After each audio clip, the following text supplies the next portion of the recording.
Delhi CM Kejriwal కి బామ్మర్దితో తిప్పలు తప్పేలా లేవు.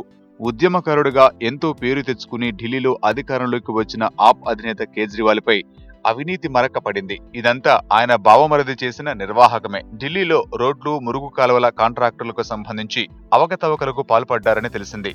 రోడ్స్ యాంటీ కరప్షన్ ఆర్గనైజేషన్ అనే ఎన్జీఓ తరఫున కిసే పాండే అనే న్యాయవాది కేజ్రీవాల్, ఆయన బావమరిది సురేంద్ర కుమార్ బన్సల్ గతంలో ఢిల్లీ పరిపాలనా విభాగం ఎగ్జిక్యూటివ్ ఇంజనీర్ గా పనిచేసిన కథూరియాలపై ఫిర్యాదు చేశారు. ముగ్గురుపై ప్రాథమిక దర్యాప్తు ప్రారంభించినట్లు పోలీసులు తెలిపారు.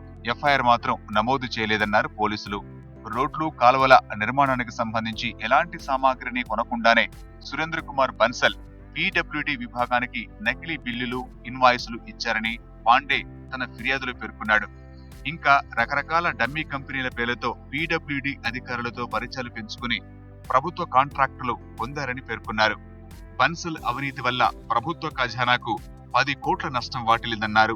ఎంత పేరు తెచ్చుకున్నా కేజ్రీకి బామ్మర్ది వల్ల తిప్పలు ఇలా మొదలయ్యాయని అంటున్నారు.